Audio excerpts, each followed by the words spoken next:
not about how Jamaica can raise its revenues, because I don't know how, I don't understand. So a slightly broader thing.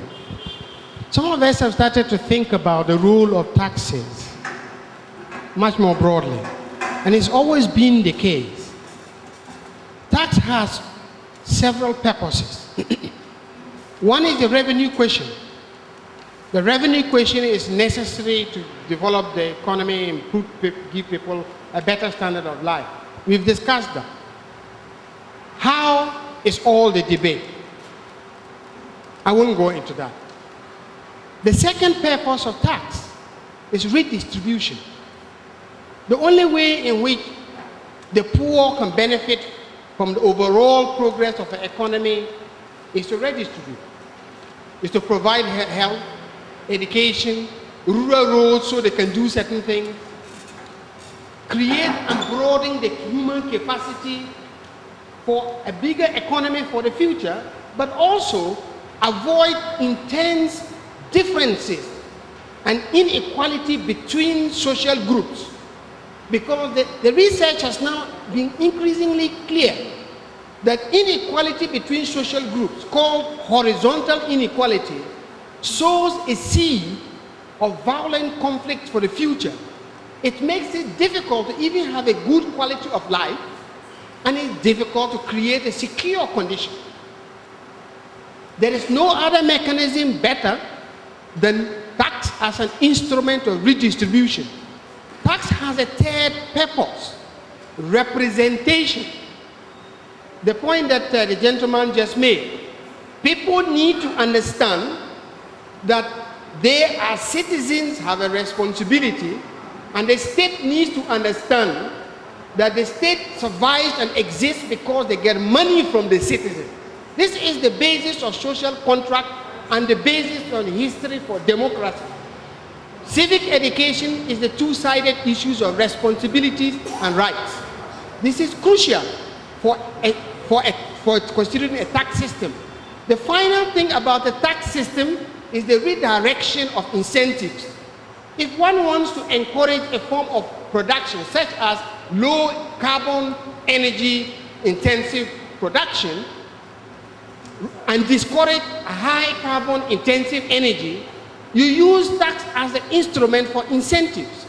And this is important. So when we, at least in Christian Aid, talk about the tax system, we are talking about the system delivering these four broad objectives: revenue, redistribution, redirection of incentives, and representation and democracy. This is in that context in which we hope those of you interested in taxation will think about it as well. Thank you. What I'm about to say may well fall outside of the contemplation, the scope of CaPRI, but it sounds to me to be unavoidable, and that has to do, of course, as Mr. Chen just raised, the question of education. It seems to me education would in this sense be the long-term, or one of the long-term inputs into what CaPRI had indicated, the investment in production rather than debt service. So when working out the timeline for a balanced budget for getting out of the debt crisis, I think you have to factor into that some lead time for education. I'm not sure if the study contemplates that, because I don't think, for instance, enough of our population is educated to the extent that they're fairly productive. And if they're not educated and fairly productive, you can't get growth, you can't get taxes. So to accomplish growth, in my view, you must have an educated population, and therefore you must contemplate in your timeline some lead time to accomplish that. And I wouldn't mind hearing from you, how important do you think investing in education is? We kind of use a strict measure of growth in our, doing our calculations, GDP. But we are very much aware that growth is a dynamic process. It involves many variables. It involves structural reforms. It involves the capacity of the human resource to, to absorb whatever opportunities that are presented. It involves a range of factors. And so I guess, we're not disregarding all those factors, and we know the importance of having a well-educated workforce as a way of boosting the productivity of the country. We would have to do some study on, growth in and of itself, because we are it is very clear to us that growth is dynamic, and there are many things that we have to look at. I just wanted to touch on the question of education. Actually, CaPRI had done a study on education, and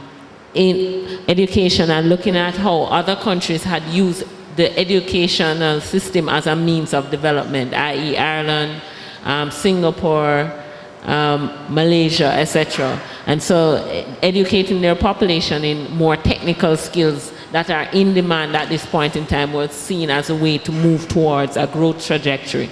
So, but we did not consider that in the debt report, I must say. But we do have a recognition of that, and there might be an opportunity to twin those both together and see what that looks like. We've come to the end. I think everyone's all questioned and commented out. So we'll have our president, John Rapley, make some closing remarks and summary for us. Thank you, Kim, and thank you everybody for coming out tonight. These forums have been going on for a while, and it's because of CaPRI's mission is not only to do applied research, which is policy relevant research, but to engage a national debate. I mean, the question is, where does taking responsibility come from? And it's a conviction that at the end of the day, whoever got us to where we are today, the only way we're going to get out is if we decide to sort of take the bull by the horns and deal with the problems, deal with the challenges, and grab the opportunities facing the country. So we invite everybody to take responsibility. We have a sign-up sheet, and we invite you all, therefore, to join in this discussion, to share with us your views about what the important policy issues facing the country are. And as you will have noticed from a comment Latoya made earlier, the ethos of CaPRI is very much, if we sound uncommitted on some of the things, some people came tonight and made very strong statements about who's to blame for where we are today. And if it sounds that we don't sort of come and say yet that, well, we know who is responsible for FinSAC, we knew who got us here, it's because, as she says, we don't generally make we don't ever make policy recommendations until we've done the research. We are actually this summer doing a research project on the causes of the financial crisis in order to understand for the future where to go and where not to go. And we would invite all of you, as I say, to keep in touch and to keep informed and to participate in the process. I want to thank all of you for coming out tonight. We had a very interesting discussion, some very good contributions. And I want to thank both the UNDP and Christian Aid for supporting this, the beginning of our summer series. We'll have a series of these public forums. And we urge you all to stay, as I say, stay in touch, stay informed, come out and join us. And for the audience listening on the radio, we would prefer if you were in the hall with us next time, but we know that not everybody can make it out every evening, and I thank you all for participating as well. Have a good evening and safe travels.